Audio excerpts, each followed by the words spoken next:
संत रामपाल जी महाराज एक ऐसे महान संत जिन्होंने अपनी सतभक्ति, तत्व ज्ञान, करुणा और सेवा के बल पर समाज में नई मिसाल कायम की है।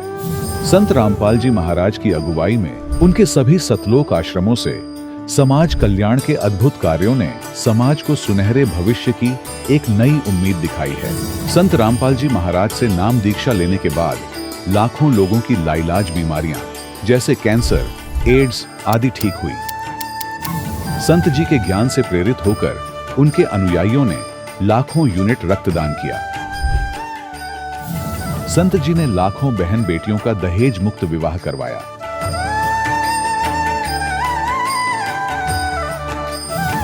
संत जी ने लाखों लोगों का नशा छुड़वाया, करोड़ों उजड़े परिवार बसे। संत जी के आश्रमों में समागम के दौरान निःशुल्क नेत्र चिकित्सा, दंत चिकित्सा प्रदान की जाती है। संत रामपाल जी महाराज द्वारा समय समय पर पर्यावरण संरक्षण के उद्देश्य से बड़े स्तर पर वृक्षारोपण किया जाता है। संत जी ने जरूरतमंदों को तत्काल राहत पहुंचाने के लिए एम्बुलेंस सेवा शुरू की। संत जी अपने अनुयायियों को देहदान के लिए प्रेरित करते हैं, जिससे मानवता की सेवा और चिकित्सा क्षेत्र में सुधार हो सके। संत रामपाल जी महाराज के सभी आश्रमों में हर रोज निःशुल्क भंडारा आयोजित किया जाता है, जहां हर वर्ग, हर जाति और हर धर्म के लोग एक साथ बैठकर भोजन करते हैं।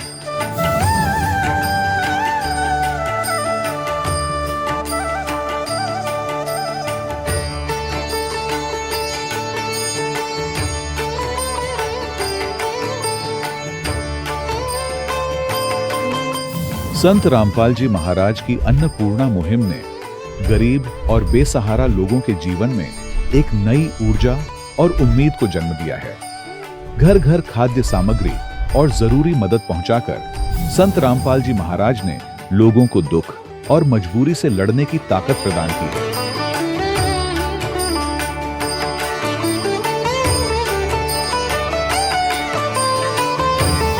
संत रामपाल जी महाराज द्वारा गरीब लोगों के लिए घर बनवाने का अद्भुत कार्य एक ऐसी मिसाल कायम कर रहा है जो सदियों सदियों संत जी की उदारता और दया भावना के तौर पर जाना जाएगा।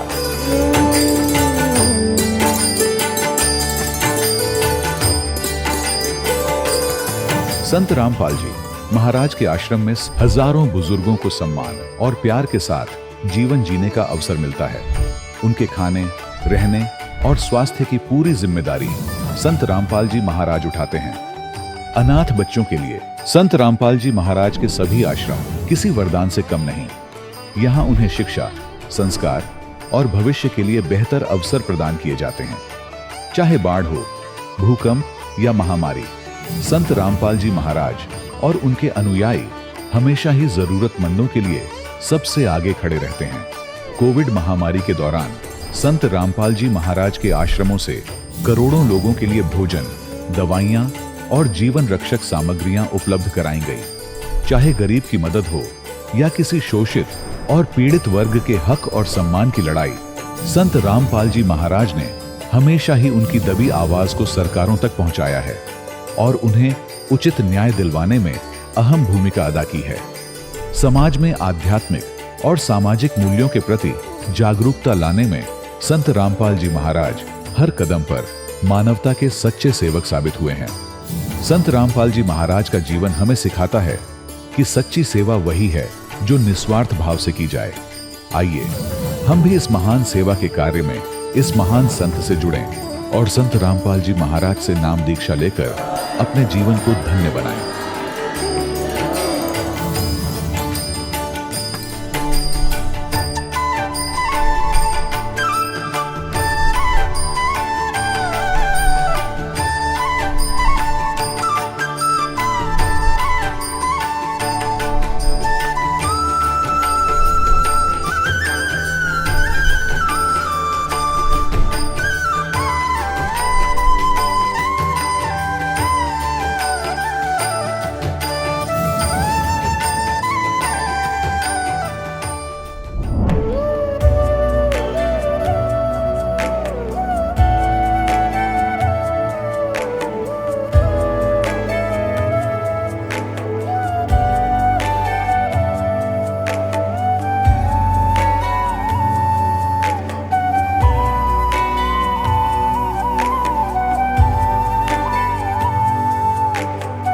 पूर्ण परमात्मा पाप कर्म दंड को भी काट सकता है। अभी तक जिस भी संत व महापुरुष से मिले, उन्होंने यही बताया कि पाप कर्म फल भोगने से ही समाप्त होगा।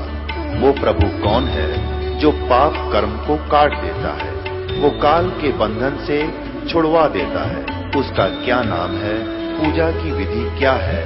कृपया अवश्य सुनिए जगत गुरु तत्वदर्शी संत रामपाल जी महाराज के अमृत वचन। सत साहिब दर्शकों, जब मनुष्य पूरी श्रद्धा से अपने धर्म में प्रचलित भक्ति साधनाएं करता है और फिर भी उसे कोई लाभ नहीं मिलता, तो वह अपने ही कर्म और श्रद्धा पर शंका करने लगता है।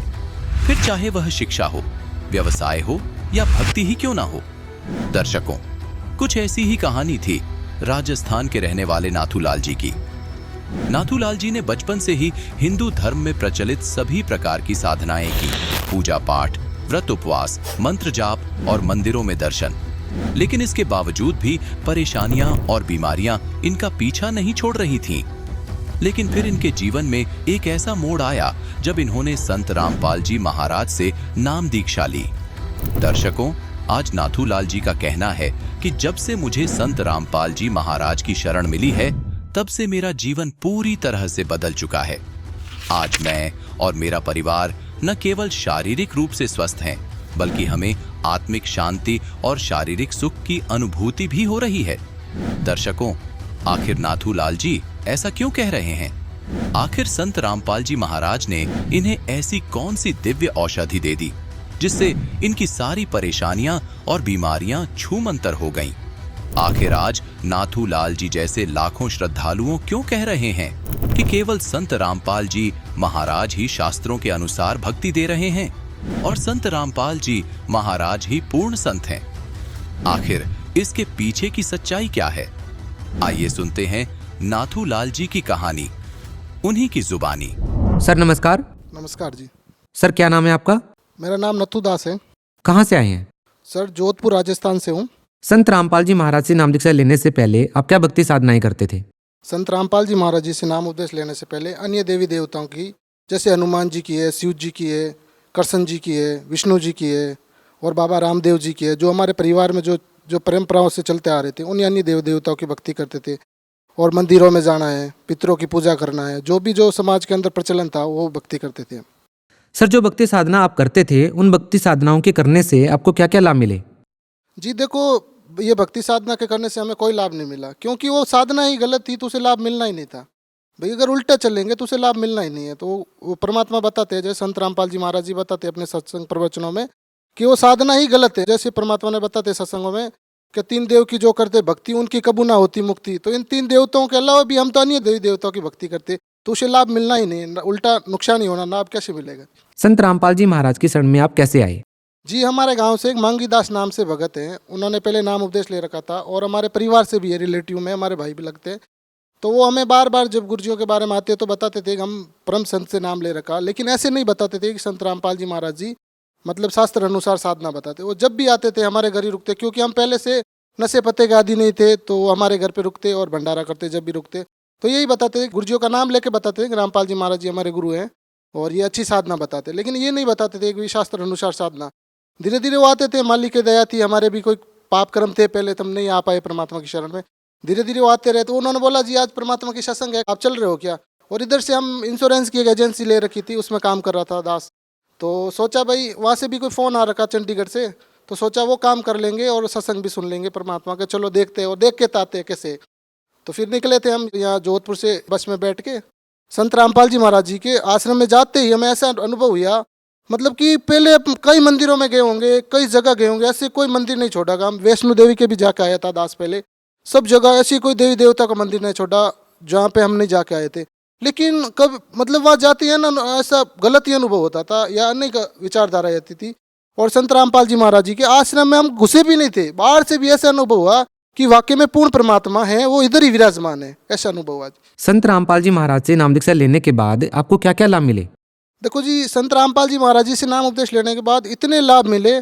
पहला लाभ तो ये कि हमारा मनुष्य जीवन है वो सफल हो गया। जैसे परमात्मा बताते हैं कि भक्ति के बगैर राजा है, वो भक्ति नहीं करेगा, अगला जन्म उसको गद्दे का होगा। और जो राजाओं की रानियाँ जो महलों में रहती है, अच्छे कपड़े पहनती है, काजू किशमिश के हलवे खाती है, ठीक है ना, तो वो भक्ति नहीं करेंगे ना, तो भक्ति नहीं करे, अगला जन्म कुतिया का होगा। और एक मतलब टूक के लिए सरायों के बाहर सराय करेगी और एक टूक के लिए तरसेगी। और जो सराय में रुके यात्री है वो एक टूक फेंकेंगे जो मतलब कि भरा हुआ होगा इस मिट्टी से, कंकड़ लगे हुए, वो भी खाने को तरसेगी। एक भक्ति के कारण परमात्मा कहते हैं ऐसी दुर्गति होती है।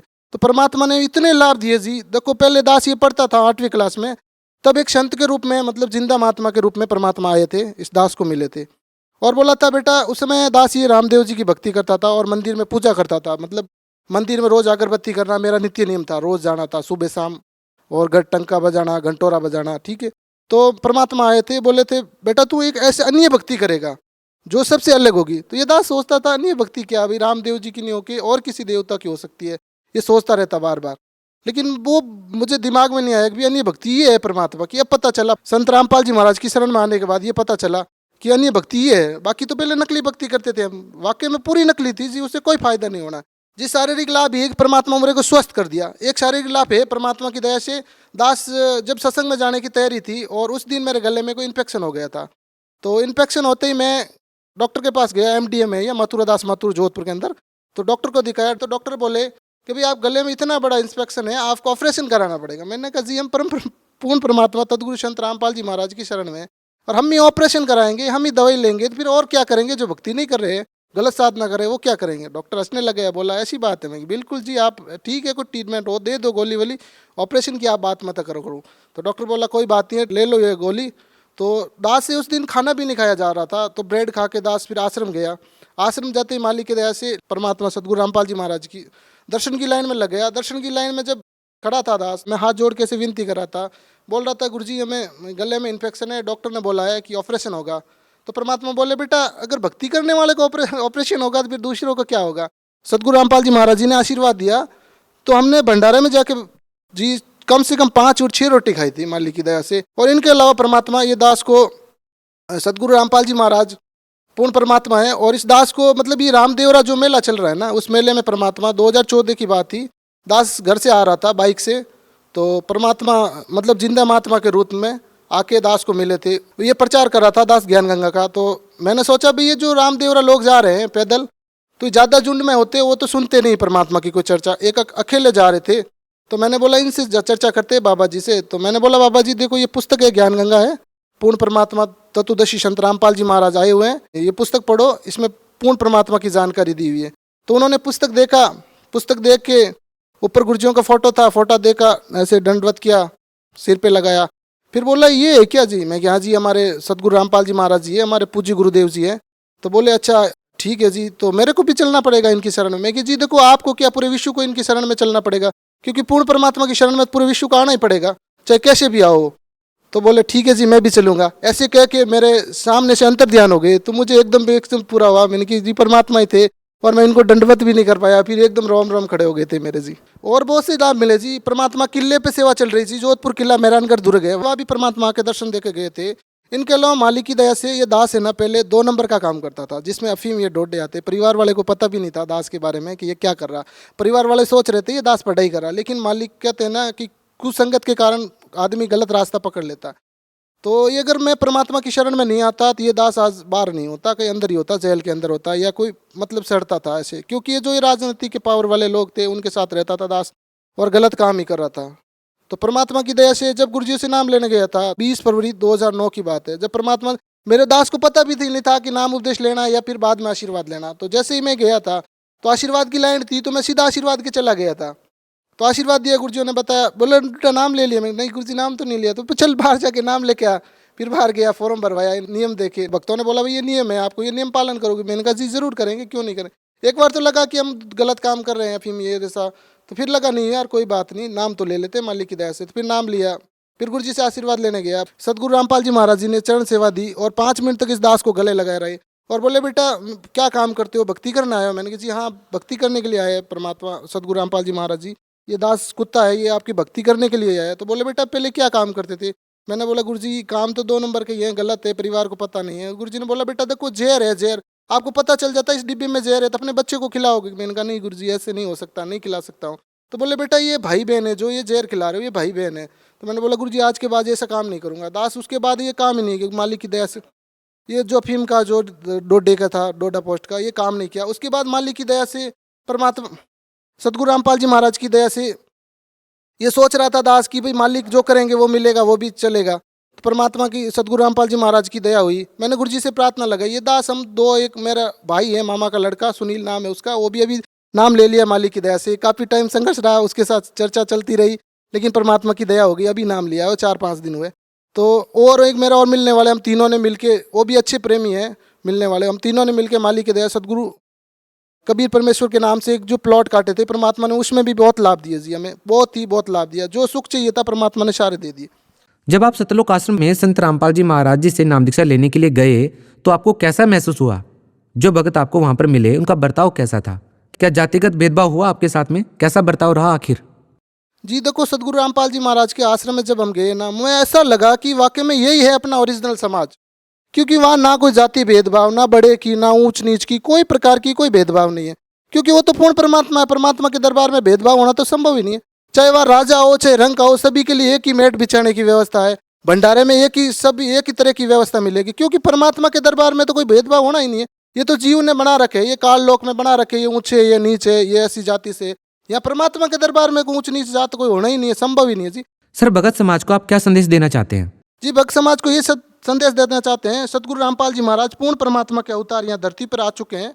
और आप अपन ये मनुष्य जन्म बर्बाद हो गए ना, फिर नहीं मिलेगा। परमात्मा कहते हैं युगों युगों के बाद कोई सहयोग बनता है ये परमात्मा की भक्ति का, और वो सहयोग अगर गंवा दिया ना हमने तो फिर नहीं मिलने वाला भाई। परमात्मा कहते हैं ऐसा समय बार बार नहीं आता जी। संत रामपाल जी महाराज के बारे में ये भी कहा जाता है कि संत रामपाल जी महाराज अन्य धर्मगुरुओं की निंदा करते हैं, ये कहाँ तक सत्य है? जी देखो, परमात्मा सदगुरु रामपाल जी महाराज जी फरमाते हैं कि भाई जो बैंक का मैनेजर होता है उसकी फर्ज बनता है, उसकी ड्यूटी बनती है कि ये नकली नोट है या असली नोट है, उनकी पहचान कराना। तो संत गुरु रामपाल जी महाराज जी ने तो अपने दोनों नोटों की पहचान करा दी कि भाई ओरिजिनल ज्ञान है और ये डुप्लीकेट ज्ञान है। आप जनता स्वयं पहचानो और स्वयं निर्णय कर लो। परमात्मा ने जनता पे छोड़ दिया, भाई जनता स्वयं निर्णय कर लो। ये शास्त्र अनुसार प्रमाण है, चारों वेद है, गीता है, पुराण है, बाइबिल है, कुरान शरीफ है, 18 पुराण है, शारों का सारांश है। और ये नकली संत है जिनका कोई आधार ही नहीं, कोई सिर पैर ही नहीं है और नकली ज्ञान दे रहे हैं। तो यह इसको निंदा नहीं कह सकते, ये सच्चाई है, ये निंदा नहीं है। सर, बहुत बहुत धन्यवाद साहिब जी। दर्शकों, अभी आपने सुने संत रामपाल जी महाराज से दीक्षा प्राप्त करके सुखी हुए भक्त के अनुभव। अब देखिए जगत गुरु तत्वदर्शी संत रामपाल जी महाराज के मंगल प्रवचन। और उस नामदेव जी ने दूध कैसे पिला दिया? क्योंकि वो पुण्यात्मा थी, परमपिता परमात्मा की आत्मा थी, और उनने संकल्प कर दिया था कि जब तक भगवान आप दूध नहीं पियोगे मैं भी अन्न आहार नहीं करूंगा। माता पिता चले गए थे बाहर उनके भ्रमण करने के लिए किसी कामवश, और छोटे से बालक नामदेव की ड्यूटी लागे थे, बेटा विठल जी का भोग लगाना, दूध का कटोरा, और फिर बाद में अन्न ग्रहण करना, पहले मत खाना। तो वो पत्थर की मूर्ति वो माँ बाप तो कैसे करते थे, कटोरा दूध का रख दिया भगवान विठल की मूर्ति का आगे, थोड़ा सा उंगली से उठा के मुंह का लगा दिया, फिर थोड़ी देर पर्दा रख दिया, 2 मिनट में उठा के सारे भोजन में मिला के आप पी लेते थे। बालक को पता नहीं था, उसने न सोची नामदेव जी ने कि भगवान डेली दूध पिया करता, रीब ना पीता, मेरे तो रोस्ट हो गया, मेरे से कोई गलती बन गई, जिस कारण से नामदेव बालक थे उन्होंने भी अनहार त्याग दिया। 1 हफ्ते में माता पिता ने आना था। परमात्मा को पता था ये बालक मर जाएगा, कबीर परमेश्वर को मालूम था बालक की मृत्यु हो जाएगी, इसने पक्का प्रण कर लिया, प्रतिज्ञा कर ली। तो उसी समय उस पत्थर में से अपने आप खुद पिया। परमात्मा ने हाथ निकाले न्यू लंबे लंबे और कटोरा पकड़ दिया और गट गट पी गए। 3 दिन तक ऐसे पीते रहे। फिर माता पिता आए। माता पिता ने आते ही पूछा कि बेटा भगवान को विठल जी को भोग लगाया कि नहीं? उन्होंने सोचा बालक है कहीं ना ध्यान किया हो। तब नामदेव जी ने बताया जी 2-3 दिन तो भगवान ने दूध पिया नहीं, फिर तीसरे दिन चौथे दिन पीने लगे और फिर मेरे पर रजा होगी, मेरे से कोई गलती बन गई होगी। या माता पिता के गले उतरे नहीं बात, झूठ बोला नरी, इसने दूध भगवान को भोग लगाया नहीं कि नामदेव ने होकर तीसरे दिन पिया, कि बकवाद करे, झूठ बोलता है। तो माता पिता ने उनको खुरकाया धमकाया, तू साची बता, तूने दूध पिलाया कि नहीं, भोग लगाया कि नहीं भगवान के? नामदेव कहने लगे हाँ जी ऐसे ही था। तो तो उनका जच्चा नहीं, क्योंकि वो तो वैसे एक फॉर्मेलिटी किया करते थे। तब नामदेव जी से कहा कि आज पिया के दिखा हमारे सामने, अब भोग लगा भगवान को। तो नामदेव जी ने अगले दिन फिर कटोरा रख दिया। अब ना पिया कटोरा, भगवान ने नोगा धरा होता है। तब डर गया वो, आखिर माता पिता पीटेंगे, नोकेंगे, झूठ बोला करता तू। तब आत्मा से रोया, भगवान मुझसे गलती होगी, मेरे माता पिता का भ्रम मिटाओ, आपका दास इनकी नजरों में झूठा सिद्ध हो जाएगा। तभी उनके सामने ऐसे हाथ बाहर आए पत्थर से, ऐसे ओरिजिनल हाथ रात से पकड़कर गट गट में मुंह नारा दिखा, ऐसे ही पत्थर तो पीछे न हो गया, पत्थर दिखा था, गट गट पी गए। तब माता पिता का विश्वास दृढ़ हुआ। तो धर्मदास कह रहा है कि तू पत्थर बताता है जिंदा, नामदेव ने पत्थर को दूध पिला दिया। तो भगवान बोले तुमने कह खेगा तो पता नहीं, पाकी के विद्वान, तू पिला देना पत्थर को दूध जैसे नामदेव ने पिलाया था। परमात्मा ने कहा पिला के दिखा, मारे सट्टे फिर उठाए क्यों फिर रहा है, ये तो नामदेव जैसा भक्ति हो तेरी। तो धीरे धीरे ज्ञान समझ में आता है। तो क्या कहते हैं परमात्मा, बोले जिंद कबीर सुनो बाणी धर्मदासा, हम खालिक हम खलक सकल ये हमरा प्रकाशा। परमात्मा बोले मैं खालिक यानी सबका सृष्टि रचनहार कुल मालिक, और हम खलक ये सब प्रजा भी मेरे ही कृपा से, ये सभी मेरे बच्चे हैं, हम ही खलक।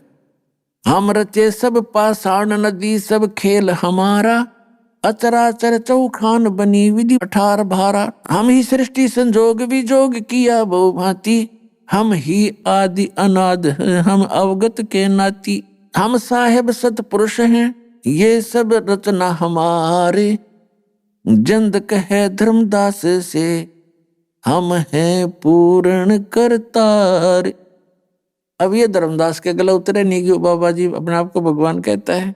बोलत धर्मदास सुनो सर्वंगी देवा, दिखे पिंड और प्राण कहो तुम अलख अबेवा।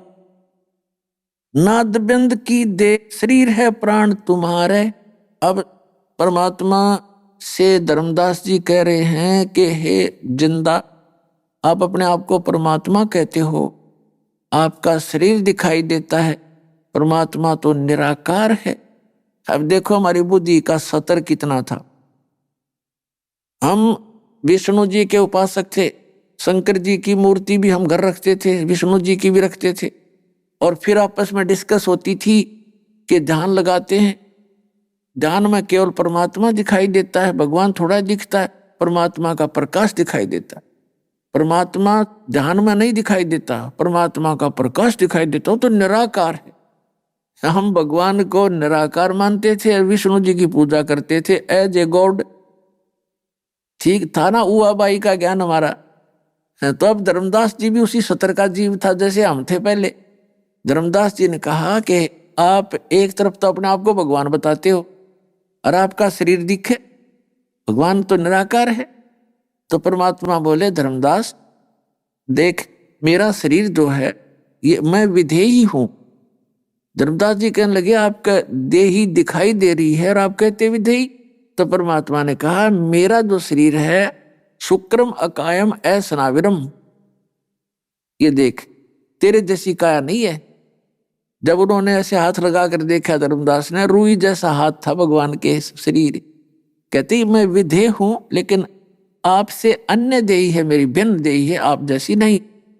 बोलत धर्मदास सुनो सर्वंगी देवा, दीखत पिंड और प्राण कहो तुम अलख अबेवा।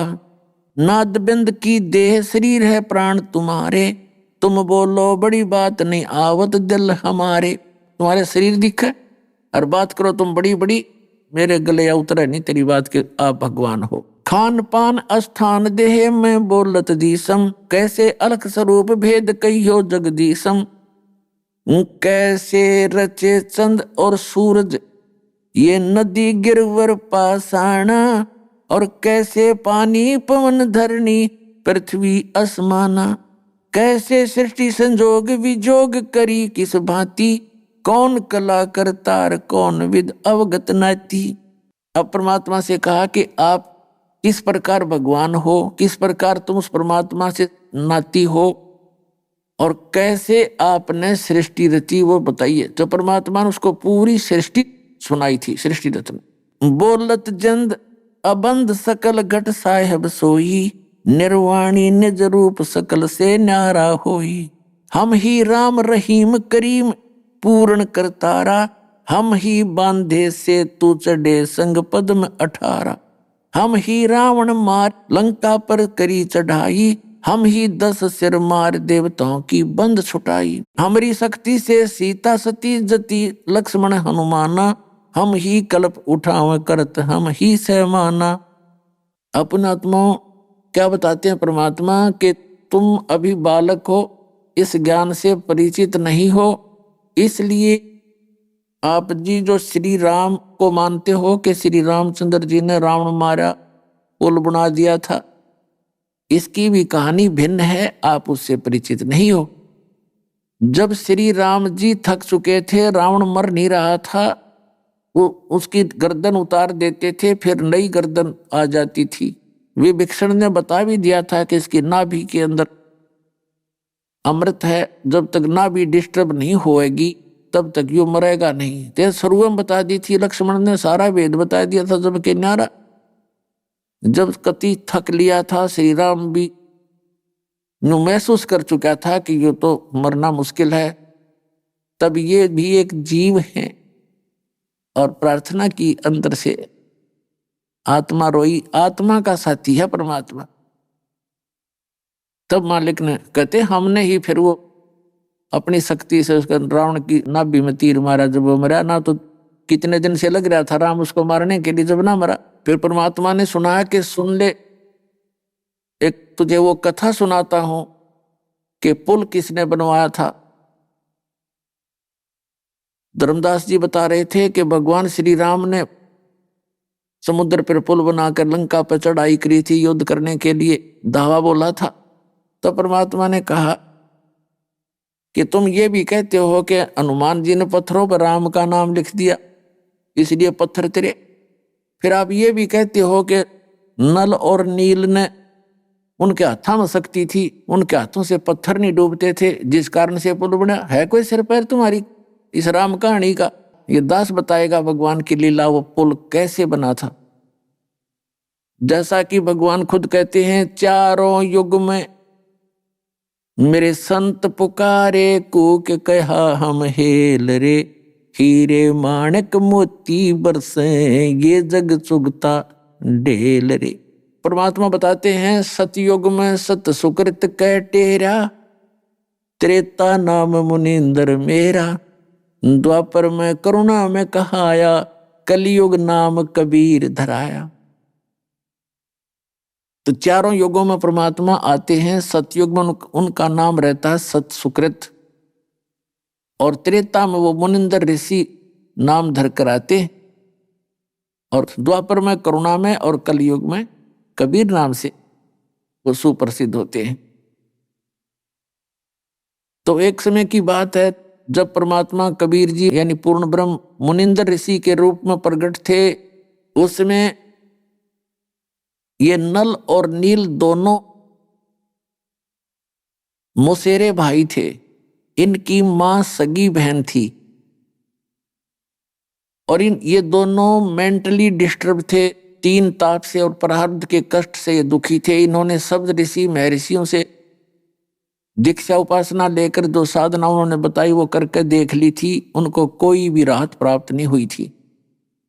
और सभी ऋषि महर्षियों ने ये कह दिया था, ज्योतिषियों ने, कि बेटा ये तुम्हारे प्रारब्ध का दुख है, तुम्हें भोगना ही पड़ेगा, आजीवन ऐसे ही रहना पड़ेगा, इसका कोई विकल्प नहीं।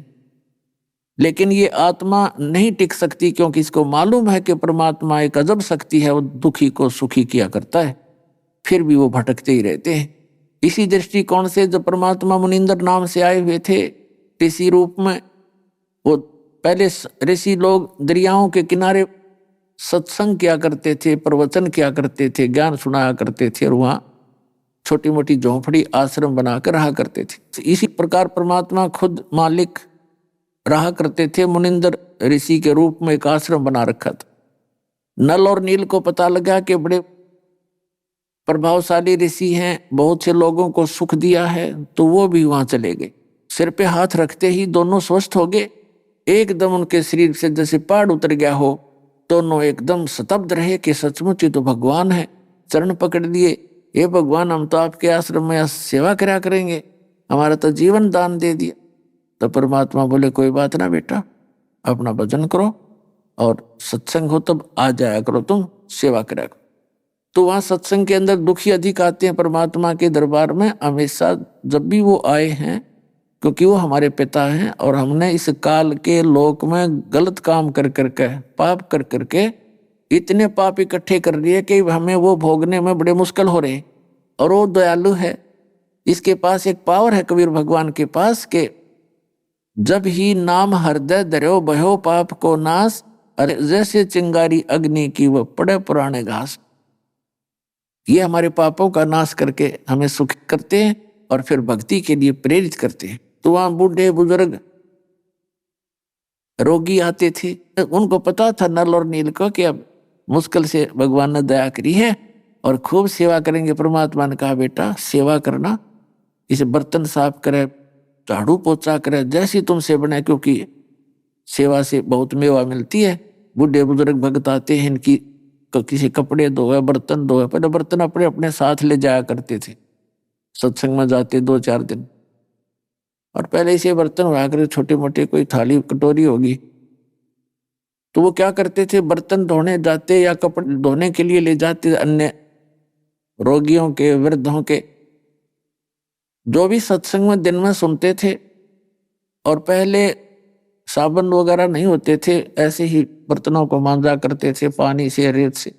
तो वो पानी में भिगो कर रख देते थे कुछ समय दरिया के किनारे, ये गीला हो जाएगा, मैल गल जाएगा, फिर बाद में आसानी होगी धोने में।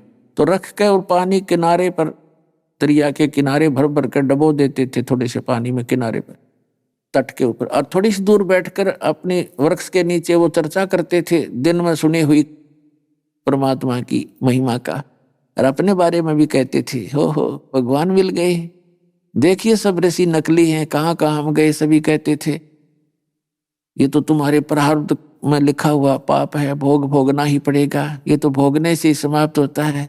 और देखो ये भगवान है, स्वयं मालिक आए हैं, इन्होंने, इनको पहचान नहीं रही। ऐसी चर्चा करते रहते थे। फिर वो धोने के लिए किनारे पर जाते थे, तब तक कुछ तो कटोरी बह जाती, किसी का गिलास खो जाता, को थाली बहगी। ऐसे कपड़े धोने जाते, उनको भी पानी में भिगोकर चर्चा करने लग जाते, किसी का कुर्ता बह गया, किसी की धोती। बाकी जो बची हुए ले आते थे, उनको पता नहीं इसका कौन है, बता के धो के सुखा के टांग देते और अपनी अपनी छांट लो। अब पता लगता किसी की धोती नहीं, किसी का कुर्ता नहीं, किसी का गिलास नहीं, तो किसी की थाली को नहीं।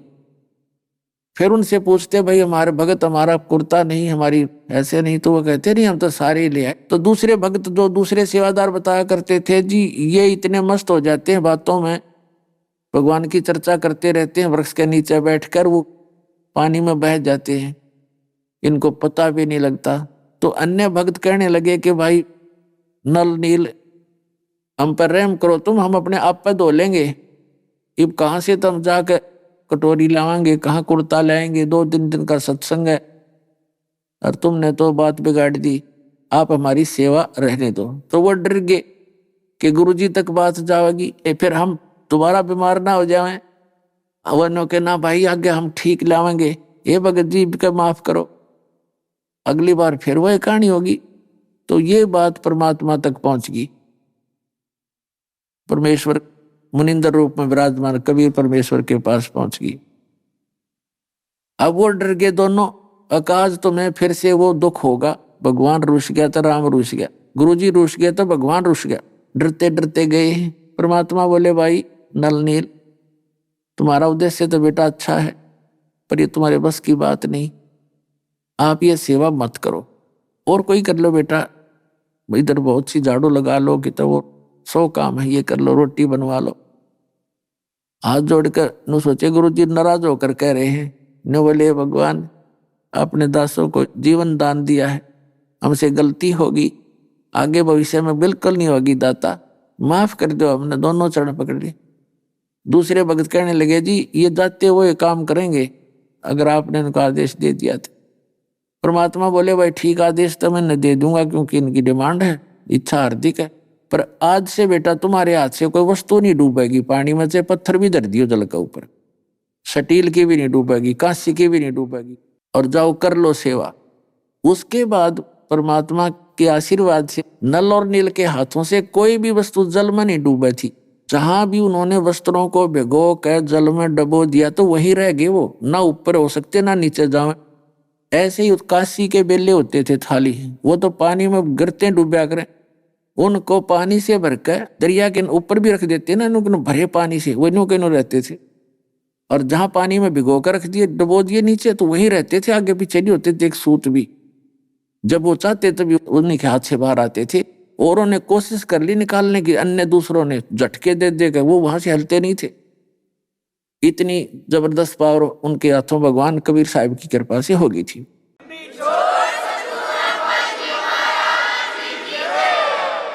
अब ये समुद्र पुल की जो बात है कि जब धर्मदास जी को परमात्मा बता रहे हैं कि जिस समय श्री रामचंद्र जी पुल बनाने की तैयारी करने लगे, उन्होंने 3 दिन तक समुद्र के अंदर खड़ा होकर और समंदर से प्रार्थना की थी, मुझे रास्ता दे दो, और रास्ता नहीं दिया था। हाँ जी, धर्मदास जी ने यह कथा तो सुने रखी थी सारी।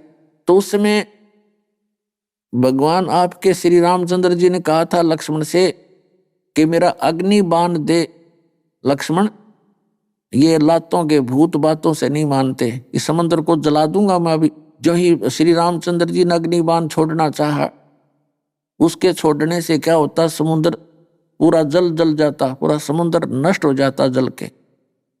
तब समुद्र आया विपर रूप बना के, ब्राह्मण का रूप बना के, और कहा से भगवान आप ये जुल्म ना करो, आप तो पाप के भागी होगे, इसमें जीव जंतुओं का अंत नहीं कितने हैं, और पृथ्वी डामाडोल हो जाएगी। तो यदि समुद्र को आप सोख दोगे तीर से तो ये खड्डा बन जाएगा, इतना गहरा खाई था फिर भी नहीं जा सकते वहां पर। ये ऐसा काम करो सर्प भी मर जावे, लाठी भी ना टूटे। तब श्री रामचंद्र जी ने पूछा कि वो कौन सी विधि है, वो बता फिर। अब ये नल नील और भी वहीं पहुंच रहे थे लाठी ले ले। कहते हैं आपकी सेना में नल और नील नाम के 2 सैनिक हैं, भक्त हैं, और उनके हाथों में ऐसी शक्ति है कि वो पत्थर भी रख देंगे ना मेरे ऊपर, वो जल में डूबेंगे नहीं। तो नल नील की आवाज लगाई, नल नील दोनों चलकर आगे। तब श्री रामचंद्र जी ने कहा कि भाई कोई ऐसी तुम्हारे पास पावर शक्ति है? कहाँ जी, अपना आत्माओं यहाँ मार खाता ये प्राणी अभिमान करता है, थोड़ी सी भक्ति हो जा, थोड़ी सी सेवा कर ले, उसे थोड़ी बहुत सिद्धि भगवान की भक्ति से आ गई तो अंडी पाक जाते हैं, पंसारी बन जाते हैं हल्दी की गांठ से। तो ये मार खाते हैं प्राणी, कभी भूल का भी कोई सिद्धि दिखाना नहीं, और हो जाए तो कहना कि नहीं हमारे बस की बात नहीं है। क्योंकि आपकी भक्ति से आपके अंदर ऐसी भक्ति शक्ति हो जाएगी, आप किसी को कहोगे भला होगा, उसका भला हो जाएगा, आपको हानि होगी। किसी का बुरा सोचोगे उसका बुरा हो से जाएगा, लेकिन आपको नुकसान भी होगा, आपकी भक्ति खत्म होगी। तो नल नील ने सोची आज तारीख खूब नंबर बन गए, हनुमान भी फेल, अंगद भी फेल, आज तो सारे अरे तुम्हारी वाह वाह हो जाएगी। तो श्री रामचंद्र जी ने कहा भी एक ट्रायल करके दिखाओ, कोई पत्थर रखो उठा करके जल पे लाए, उठा के दोनों एक एक पत्थर रख दिया उन्होंने फटाफट, यूं रखते ही डूब गया। तो उसने भी रखा दूसरे ने, वो भी डूब गया। तब रामचंद्र जी कहने लगे जैसे विपर रूप में, ब्राह्मण रूप में खड़े समंदर से, मानो रामचंद्र जी ये कहना चाहते हैं कि झूठ बोल रहा है तो इनके हाथों में ऐसी पावर तो है ही नहीं। तब उसी समय रामचंद्र जी के बोलने से पहले ही उस विपुर रूपधारी समंदर ने कहा कि नल नील तुमने गलती कर दी, आज आपने अपना गुरुदेव याद क्यों नहीं किया। तब उन्होंने अपनी गलती महसूस हुई, क्योंकि ये जीव यहां मार खाता है कि कहीं हम भगवान ने याद करें तो ये नो ना सोच ले रामचंद्र की इनमें शक्ति कोई ना, इन्होंने तो किसी से उधारी मांगी है। इसलिए उन्होंने उस दिन परमात्मा भी याद नहीं किया। और कबीर साहब कहते हैं जैसे माता गर्भ को राख यत्न बना और ठेस लगे तो छन्न हो तेरी, ऐसे भक्ति जा। कि जैसे माता को गर्भ रहा हो मुश्किल से किसी बहन बेटी को, और फिर वो उस गर्भ की कितनी चिंता रखती है, कितनी केयर टेक करती है। हे भगवान, ऊंचे नीचे पर पैर ना टिक जा, मेरा बच्चा खराब ना हो जावे। रात को सोते समय भी, करवट लेते समय भी एकदम उदड़क के उठती है कि बच्चे का दाब ना लगी हो, खराब ना हो जाए। तो ऐसे परमात्मा कहते हैं कि तुम्हारे अंदर ये सत भक्ति रूपी, इस भक्ति के मंत्र से आपके अंदर भक्ति रूपी गर्भ पल रहा है। और इस भक्ति को अगर तुम थोड़ी सी भी लापरवाही कर दोगे, आपकी ऐसे भक्ति नाश हो जाएगी जैसे माता गर्भ को रखे यतन बनाए और ठेस लगे तो क्षण हो जा। अगर उसका कोई झटका लग जाए तो वो बच्चा नाश हो जाता है, पेट गर्भ। तो ऐसे भक्ति नसावे, आपकी भक्ति भी जरा सी लापरवाही से ऐसे नाश हो जाएगी जैसे नल और नील की होगी। अब ब्राह्मण रूप में खड़े थे जो समुद्र ने कहा कि अब इन्होंने अपनी भक्ति बिगाड़ दी। तब उन्होंने अपने गुरुदेव को याद किया, रोने लगे, कहते पहुंचूंगा क्षण एक में जन अपने के काज। एक क्षण में परमात्मा थोड़ी सी दूर आते नजर आए। नल्ली ने कहा कि गुरुजी आगे, गुरुजी आगे, वो आगे, वो आगे, दोनों उनके चरणों की तरफ दौड़े। तो सबका ध्यान उधर गया, परमात्मा निकट आ गए। तब श्री रामचंद्र जी ने कहा कि हे ऋषिवर, आज मेरे ऊपर आपत्ति आई हुई है। सारी कहानी कथा सुनाई और मुझे लंका से पार होना है। आज मेरा दुर्भाग्य है कि आपके इन भक्तों के हाथों में भी वह शक्ति नहीं रही, मेरे दुर्भाग्य के कारण इनसे भी पत्थर नहीं तर रहे। तो परमात्मा ने कहा अब इनके हाथों से कभी कोई वस्तु तरह भी नहीं गई, इनके अंदर मन में दोष आ गया, अभिमान हो गया। तब श्री रामचंद्र जी ने कहा कि भगवान फिर हमारा क्या होगा, रजा करो, आप जब इनको शक्ति दे सकते हो अपने शिष्यों को, तो हमारा भी कुछ रास्ता निकालो। तब परमात्मा ने कहा ठीक है। एक हाथ में परमात्मा कबीर जी के मुनिंदर रूप में, ऋषि रूप में आए हुए थे। एक सोटी थी डंडी, जैसे डोगा सा होता है, उस डंडी के साथ साथ एक लाइन खींच दी, रेखा, एक पहाड़ के चारों तरफ से रेखा घुमा दी कि लो भाई, इसके बीच बीच के पत्थर उठा लियो, ये नहीं डूबेंगे। अब ले उठाकर बड़े बड़े पत्थर रखने लगे। नल और नील एक शिल्पकार भी थे, उन्होंने उनको छोल छाल कर पैरेलल से कर एक दूसरे में फंसा कर रखे थे, और वो तेरे थे उस परमात्मा कबीर जी के आदेश से।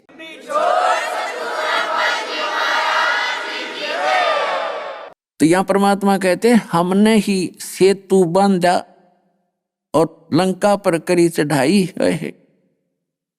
हम ही राम रहीम करीम पूर्ण करतारा। कहते हम ही राम हैं, ये राजा दशरथ वाले राम नहीं। राम माने गॉड, अल्लाह, खुदा है। हम पूर्ण करतारा, और हम ही बांधे सेतु, यानी वो पुल बांधा था हमने ही, और चढ़े संग पदम 18। कबीर साहब कहते हैं जन्म धरती पग धरो नादय सृष्ट संजोगे, पद अमान न्यारा रहूं इस विद दुनी बिजोगे। बोलत है धर्मदास जंद जननी को थारी, कौन पिता परवेश कौन गतरेन अधारी। क्यों उतरे कलमाई कहो सब भेद विचारी, तुम निज पूर्ण ब्रह्म का अनपान आहारी। कौन देह सने नैनन मुख नासा नेहा, तुम दिखत हो मनुष्य कौन विद जंद विदेहा। अब धर्मदास जी कह रहे हैं कौन तुम्हारी मां, किससे तुम्हारा जन्म हुआ। तो परमात्मा कहते हैं कि ना मैं जन्मू ना मैं रू ना आऊं ना जाही, शब्द विहंगम सोने में ता मेरे धूप न छाही।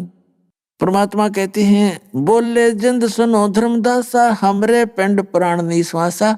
हमारा जो शरीर है ये तुम्हारे जैसा श्वास वाला नहीं है, और गर्भ योनि में हम नहीं आए, मादर पे दर न जननी जाए। हम किसी माँ के गर्भ से नहीं जन्मे, तुम्हारे की तरह जन्म लेकर नहीं आए। अब क्या बताते हैं परमात्मा कि आप क्या कह रहे थे धर्मदास कि मैं कोई जीव हिंसा नहीं करता, हम पार हो जाएंगे। कहने लगे कि देखो तुम भ्रमित हो और काल ने भ्रमित कर रखे हो। आप जो साधना कर रहे हो श्री राम श्री कृष्ण सत्र की या वेदों में जो वर्णित है केवल ओम नाम की, ये ओम ब्रह्म का मंत्र है। और ब्रह्म परब्रह्म ब्रह्मा विष्णु महेश ये आपके पाप को नाश नहीं कर सकते। जैसा कर्म करोगे वैसा ही फल देंगे। वो परम अक्षर ब्रह्म है, वो पूर्ण परमात्मा है, वो मैं ही हूं। और मेरी ही साधना से, मेरे द्वारा बताई विधि से आपके पाप नाश हो सकते हैं। और जब आप जो साधना कर रहे हैं और कहते हैं हम कोई पाप नहीं करते, जैसे हिंदू कहते हैं मुसलमान मांस खाते हैं इसलिए वो पापी है, परमात्मा कहते हैं वो तो चलो अपराध है ही है, लेकिन उसके पैरेलल आप दोनों के भी अपराध जो आपको मालूम नहीं वो गिनवाता हूं। क्या बताते हैं? अभी आपने सुने संत रामपाल जी महाराज के मंगल प्रवचन। आइए अब सुनते हैं संत रामपाल जी महाराज से नाम दीक्षा लेकर सतभक्ति करके अद्भुत लाभ प्राप्त करने वाले अनुयायी के विचार। दर्शकों, मनुष्य आज के समय में इतनी पूजा पाठ करता है, व्रत करता है, उपवास भी रखता है, लेकिन फिर भी उसकी समस्याएं खत्म होने का नाम ही नहीं लेती। दर्शकों, इसका मुख्य कारण यह है कि आज कलयुग का मनुष्य शास्त्र विधि को त्याग कर मनमाना आचरण कर रहा है। दर्शकों, ऐसी ही कहानी थी हरियाणा करनाल की रहने वाली बबली दासी जी की। बबली जी पहले शिव जी, संतोषी माता, लक्ष्मी माता तथा ब्रह्मा, विष्णु, महेश की भक्ति में डूबी रहती थी और हर देवी देवता के व्रत और उपवास रखती थी। दर्शकों, इतनी भक्ति साधना करने के बावजूद भी बबली जी को ना तो सुख मिला और ना ही शांति मिली। लेकिन दर्शकों, आज बबली जी का कहना है कि जब से मैंने संत रामपाल जी महाराज द्वारा बताई गई भक्ति साधना अपनाई है, तब से मेरी जिंदगी पूर्ण रूप से बदल गई है। मुझे इतने अद्वितीय लाभ मिले हैं कि जिनको बताने के लिए मेरे पास शब्द नहीं है। दर्शकों, आइए जानते हैं कि आखिर संत रामपाल जी महाराज ने बबली जी के साथ ऐसे कौन से चमत्कार कर दिए हैं कि जिस वजह से ये संत रामपाल जी महाराज के इतने गुणगान गा रही है। आइए जानते हैं इसकी सच्चाई क्या है। सुनते हैं बबली जी की कहानी उन्हीं की जुबानी। नमस्कार जी। नमस्कार सर। क्या नाम है जी आपका? बबली दासी। आप कहाँ से आई हैं? करनाल से। संत रामपाल जी महाराज जी से नाम उपदेश आपने कब लिया? 25 मई 2001। संत रामपाल जी महाराज जी से नाम उपदेश लेने से पहले आप क्या भक्ति साधनाएं करती थीं? सर मैं बहुत करती थी, जैसे व्रत करती थी, ये शिव जी के व्रत करने, संतोषी माता के व्रत करने, बहुत ज़्यादा भक्ति में वो थी भाई। जैसे ऐसे लगे करा था जैसे परमात्मा है यहाँ धरती पे आए हुए तो हमारे दुखों का निवारण करेंगे, लेकिन कहीं से कुछ मिलता नहीं था। बहुत भटकी मैं भगत जी। 16 उपवास रखती थी शिव जी के। जैसे कई साल रखे मैंने, 20 मान 15 साल सारे रखे ऐसे ही। लक्ष्मी के व्रत रखने लगी, उनसे भी मेरे को कोई लाभ नहीं होया। और ऐसे ही जैसे कोई किसी बता देता था भाई वहाँ पे आराम होएगा, वहाँ पे चले जाओ, वहाँ पे चले जाओ, कहीं पे कुछ नहीं मिला सर मारे को। फिर इनके जो मेरे भगत जी थे उनको ब्रेन ट्यूमर हो गया दिमाग में। जैसे दिमाग में बहुत ज़्यादा पीड़ा, जैसे ऐसे होता था दिमाग फटेगा, ऐसे ही वो मानते तो थे नहीं। ऐसे ब्रह्मा विष्णु में इसको मानते थे वो, भाई इनसे बड़ा तो कोई भगवान ही नहीं है, और धरती पे संत तो ऐसे ही घूम रहे हैं, इनके चक्कर में नहीं पड़ना। फिर इसकी बहन ने नाम लिया था बिचपड़ी से। उन्होंने कहा भी सारी जगह तो धक्के खा लिए, एक बार भाई संत रामपाल जी महाराज जी के पास भी देख लो जाके, भाई शायद परमात्मा दया कर दे। तो भगत जी फिर हम 2001 में गए तो परमात्मा से नाम दीक्षा ली हमने। परमात्मा ने नाम दीक्षा दी तो कहा बेटा भाई जाड़े जपटे नहीं लगवाने, दवाई ले लेना, परमात्मा दया करेंगे। फिर भगत जी बिल्कुल ठीक हो गए भगत जी। संत रामपाल जी महाराज जी के शरण में आने से पहले आपने बहुत सारी भक्ति साधनाएं की। देवी दुर्गा की पूजा की, माता लक्ष्मी की पूजा की, संतोषी माता आदि सभी के व्रत उपवास करे। तो ये जो साधना आपने की, इस दौरान आपको क्या लाभ प्राप्त हुए और क्या क्या हानियां हुई? लाभ तो कुछ नहीं मिले जी मारे को, हानि होती रही। जैसे घर में ऐसे कलेश रहा था, अगर मान ले बीमार हो बंदा तो घर में तो स्ट्रेस भी होएगा, दिमाग में ऐसे ही परेशानियां चल रही थी। कोई लाभ नहीं हुए भगत जी, मारे को आनी हुई इनसे। तो आनी तो भगत जी देखो, पहले तो वही बीमार थे, वो आनी हुई। उसके बाद पैसा था नहीं भाई इलाज करा लेंगे कहीं हॉस्पिटल में जाके। घर की दयनीय हालत तो बहुत ख़राब थी। बच्चे छोटे छोटे थे, बिल्कुल छोटे थे बच्चे। कैसे मैं अकेली औरत कहाँ जल्दी लेगा इनको, कोई सारा लाने वाला भी नहीं था मेरा। फिर ऐसे ही चलती रही गड्डी, कई साल तक ऐसे ही चले। दवाई थोड़ी बहुत ही कहीं ते दवा दी, राम बिल्कुल लगे नहीं था। हॉस्पिटलों में भी जावा थे, वो कहते थे भाई इसका तो ऑपरेशन नहीं है, ऑपरेशन होएगा तो सक्सेसफुल नहीं होएगा। 99% चांस इसके भाई जाने के हैं, 100 में से 1% है चांस भाई जिंदगी बचेगी तो ये आंखों से अंधा हो जाएगा। ऐसे ही चलता रहा तो फिर दिमाग ज़्यादा परेशान होने लग गया। तो फिर परमात्मा से की शरण में गए, फिर हम संत रामपाल जी महाराज जियों की। हम बहुत पूछते थे जी, पूजने का तो कुछ छोड़ा ही नहीं, जो चीज़ पूजी नहीं। जिसने जो भी बताया मान ले, सब पूजे मान ले, कोई ऐसा देवी देवता नहीं छोड़ा। ब्रह्मा विष्णु महेश को तो पूज ही रहे थे, और शिव जी के तो वैसे भी मैं 16 व्रत रखे कर दी, लेकिन कोई लाभ नहीं होया सर जी इनसे। सर ऐसे ही जब कहते नहीं बंदा मरदा नहीं क्या करता, तो ऐसे ही इनकी बहन ने, इनकी सिस्टर ने नाम लिया था, मेरे हस्बैंड हैं जो, तो उन्होंने कहा भाई सारी जगह धक्के खा लिए, एक बार मेरे गुरुजियों की शरण में भी चले जाओ, देख लो ना जाके, राम लगेगा तो नाम ले लियो, ना तो ठीक है।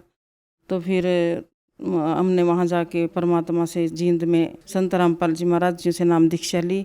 उसके बाद भगत जी बिल्कुल ठीक हो गए थे। पहले ही उसकी एक आधी आँख की रोशनी पहले ही चली गई थी, नाम लेने से पहले जा चुकी थी। उसके बाद फिर वो आँख की रोशनी वहीं पर रुक गई। फिर हमने नाम दीक्षा ली तो भगत जी बिल्कुल ठीक हो गए। डॉक्टरों ने तो मना ही कर दिया था जी भाई इनकी ज़िंदगी नहीं है, पर लेकिन मेरे जो गुरुजी हैं संत रामपाल जी महाराज, उन्होंने उनको ज़िंदगी 13-14 साल की, बेटा भक्ति कर अरस्तलोक चल। तो 13-14 साल भक्ति करी, भगत जी गुरु जी ले गए स्थलोक फिर इनको। आपने बताया कि आपके पति की आयु पूर्ण परमात्मा ने बढ़ाई, तो इसके साथ आपको और क्या लाभ मिले? लाभ तो बहुत मिले हैं भगत जी। जैसे भगत जी तो चले गए, उसके बाद दयनीय हालत इतनी ख़राब थी। मान ले औरत अकेली घर में, बच्चे पढ़ाई कर रहे, तो घर में कैसे कहाँ से आएगा, कुछ खाने ने पीने ने भी सब कुछ चाहिए। बच्चे की पढ़ाई थी, जैसे बच्चे प्राइवेट स्कूल में पढ़े कर दे मेरे, तो वो पता नहीं बस परमात्मा की रजा ऐसी थी। उन्होंने सर थे जो इनके, उन्होंने कहा भाई बच्चों को 12वीं तक पढ़ाई ऐसे फ्री कराएंगे। देखो जी प्राइवेट स्कूल में कौन ऐसा है जो फीस भी नहीं लेगा ना एडमिशन लेगा, लेकिन मेरे बच्चे फ्री पढ़े हैं जी 12वीं तक।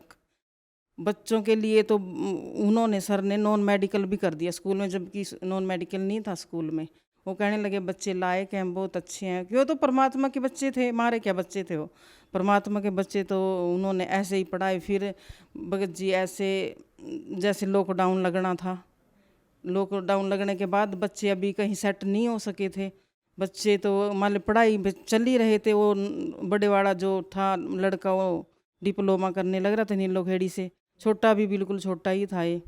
तो ऐसे ही फिर परमात्मा ने एक बार जैसे आ रहा था नहीं कॉलेज से, तो बस में चढ़ने लगे, वो बस चल दी एकदम। वो बैग था पीछे उसके, जैसे चढ़ने लगा नहीं तो बस चल गई एकदम। तो लड़का ऐसे लटक गया उसमें, बस में लटके लटके, तो मान ले ऐसे 5-6 मान ले मिनट तक ऐसे घिसता चला गया। लेकिन परमात्मा ने ऐसा होया तो वैसे जैसे गिरा भी नहीं, तो पहिया बिल्कुल थोड़ा ही बच गया। संत रामपाल जी महाराज जी ने वहाँ भी रक्षा करी तो बच्चा बच गया। घर आके फिर बताया उन्होंने। और दूसरा लाभ भगत जी, जैसे हमारे को डेंगू होया लॉकडाउन लगने से पहले भी, कोई आर्थिक स्थिति हमारी बिल्कुल ख़राब थी। मैं अकेली घर में जैसे फैक्ट्री में जाती थी, काम करती तो कितने कमा ले बंदा, लेडीज की कोई थी नहीं, माने 100-150 रुपये ऐसे कमाती थी, मैं कुछ नहीं जी। भगत जी मेरे हाथ भी गड़ गए थे, देखो ये हाथ गड़े पड़े, अब तो सेट कर दिए परमात्मा ने। तो ये बच्चे छोटे थे, जैसे वो डिप्लोमा कर रहा था, तो परमात्मा ने ऐसे सपने में आए, जैसे मैं प्रार्थना कर दी थी गुरुजियों से, भाई परमात्मा आपके बच्चे हैं, आप ही देखो इनको। तो जैसे गुरुजियों ने सपने में आए, बेटा टेंशन मत लिया कर, बड़े बेटे का जैसे इन्होंने फार्म भरे हुए थे नहीं, तो गुरुजी बोले बेटा एक पेपर में बेटा क्लियर हो जाएगा और ये लग जाएगा, टेंशन ना लिया कर। तो फिर ऐसे ही बना भगत जी, बेटे की रेलवे में सरकारी जॉब लग गई। अभी तो 21 साल का ही होया था, छोटा ही था, इतनी एज भी नहीं थी बच्चे की। तो क्यों परमात्मा ने देखा आगे जाके, जैसे लॉकडाउन में तो सब कुछ बंद हो गया, तभी मेरे बच्चे खाएंगे कहाँ से। परमात्मा ने देखो इतनी बड़ी वो दे दी मारे को, बच्चे की सरकारी नौकरी लगी रेलवे में, वहीं क्वार्टर मिल गया। और उसके तो 3 पेपर क्लियर हुए बगैर, जिसके बाद भी फिर भी BSF में और पुलिस में, लेकिन की तो उन्होंने रेलवे में ही। और जैसे फिर मेरे को डेंगू होया, डेंगू होने के बाद तो मेरी प्लेटलेट्स बिल्कुल कम डाउन चली गई थी, बिल्कुल ख़त्म ही, मान ले बिल्कुल ही ख़त्म हो गई थी, जैसे 40-30 हज़ार ऐसे ही रह गई थी। तो डॉक्टरों ने कहा भाई इसकी तो भाई प्लेटलेट भी कम आ रही है, खून में भी इसके कम जा हो रहा, तो इसको खून ये प्लेटलेट चढ़ानी पड़ेंगी। लेकिन परमात्मा से जैसे हमने प्रार्थना लगाई तो गुरु जियों ने, संत रामपाल जी महाराज जियों ने तो 1,80,000 मेरी तीसरे दिन प्लेटलेट्स बढ़ा दी। ऐसे ही बच्चों को या फिर लगातार हो या तीनों माँ बेटों को, बड़े बेटे को उसकी भी ऐसे ही 30-40 हज़ार रह गई, और वो वहीं जॉब कर रहा था, जॉब भी कर रहा था लेकिन शरीर भी चल रहा था, लेकिन इसमें तो बिल्कुल डाउन हो जा। जबकि वो ड्यूटी दे के फिर घर आया, फिर उसको एडमिट कराया, परमात्मा ने अगले दिन उसको भी ऐसे ही जीवन रक्षा दी। तीनों माँ बेटों को मारे को, तीनों को डेंगू होया था। जैसे एक बार मेरे को नहीं डॉक्टर ने नाक की हड्डी के बारे में बताया था, जैसे मेरे को एलर्जी बहुत रहने लगी थी, छींकें लगती थी, नाक से पानी ऐसे बहता था जैसे कोई टूंटी चल रही हो, ऐसे दिक्कत बहुत ज़्यादा होने लगी थी। तो फिर गुरुजियों से नाम उपदेश लेने के बाद मेरे को ये भी बीमारी ठीक हुई। एक बार जैसे भगत जी थे, उनको नहीं पित्ते में पत्थरियाँ बता दी, जैसे पित्ता पटने वाला था, मान ले ऐसी कंडीशन में थे। मैं आश्रम में गई हुई थी, भगत जी बीमार हो रहे थे मान ली घर पे, लेकिन परमात्मा ने फिर भी उनकी रक्षा कर रखी थी। क्यों ठीक थे बच्चों के साथ, बच्चे छोटे थे। तो फिर अगले दिन जैसे डॉक्टर पे लेके गए, वो कहने लगे भाई इनकी तो ये पित्ते की थैली पटने के चांस थे, ये बच कैसे रहा है, तो इनका ऑपरेशन कराओ जल्दी। तो जैसे भगत जी ऑपरेशन कराना था हमने, तो पैसे मेरे पास थे ही नहीं, क्यों उस टाइम तो कोई घर में था ही नहीं, लगे कोई इंश्योरेंस थी ही नहीं, तो पैसे थे नहीं मेरे पास एक भी रुपया। मेरी जेब में 200 रुपये, और मैं हॉस्पिटल में एडमिट करा दिया मैंने भगत जियों को। तो भगत जी कहने लगे भाई मेरे को कुछ खाने को चाहिए, तो मैं जैसे लेने गई नहीं, तो मेरे दिमाग में ऐसे चल रहा था भाई परमात्मा कैसे होएगा, अब क्या करूं मैं कहाँ जाऊं अकेली, कोई साथ देने वाले तो ऐसे ही होते हैं, फिर कोई नहीं, वैसे साथ देते भी हैं, पर ये वो जो कहते नहीं परिवार के ऊपर बीतती हो तो उसको ही पता है। तो फिर जैसे मैं आई नहीं, मैंने भगत जियों को पपीता काट के दिया, तो एक वकील है उन्होंने फ़ोन किया भाई दिलीप कहाँ पे है, वो कहने लगे भाई हॉस्पिटल में एडमिट है। वो कहने लगे मैंने 30,000 रुपये देने हैं तेरा, भी तेरे बकाया रहे हुए हैं कभी के, मैंने पहले दिए नहीं, तू देने हैं मैंने। वो कहने लगा नहीं सर मैंने तो कोई रुपया भाई देना है ही नहीं बकाया आपने, लेकिन वो कहने लगा नहीं देने थे मैंने, तो 30,000 रुपये देकर भगत जी चले गया। मेरा देखो ऑपरेशन भी ऐसे, अगले दिन ऑपरेशन भी सक्सेसफुल होया, उनमें खर्चा भी होया, भगत जी घर में भी रहे कितने दिन, महीना तो काम नहीं करना था, उन पैसों में देखो गुजारा भी किया। परमात्मा ने बहुत लाभ दिए भगत जी, क्या गिनवाएं। कुल मिलाकर संत रामपाल जी महाराज जी से जुड़ने के बाद आपको अनेकों लाभ प्राप्त हुए। तो जो श्रद्धालु आज आपको टीवी पर देख रहे हैं, उन्हें आप क्या संदेश देना चाहती हैं? देखो जी, संदेश तुम्हारे संत रामपाल जी महाराज जी देते हैं, जन जन को संदेश देने लग रहे हैं परमात्मा। हमारी तो यही वो है, प्रार्थना है जगत से भी, ये धरती पे संत रामपाल जी महाराज पूर्ण परमात्मा आए हुए हैं, और इनसे नाम दीक्षा लो और अपना मोक्ष कराओ। संत रामपाल जी महाराज जी से यदि कोई नाम उपदेश लेना चाहे तो कैसे ले सकते हैं? ये जो संत रामपाल जी महाराज जी नाम दीक्षा लेना चाहते हैं, तो हर जिले में नामदान सेंटर हैं हमारे गुरुजियों के, काफ़ी चैनल चलाए हुए हैं परमात्मा ने, तो उन पे नीचे पीली पट्टी चलती है, कॉन्टैक्ट नंबर साथ में दिए हुए हैं। तो जो श्रद्धालु नाम दीक्षा लेना चाहता है तो वहाँ से कॉन्टैक्ट करके नाम दीक्षा ले सकता है। बहुत बहुत धन्यवाद आपका। सत साहिब।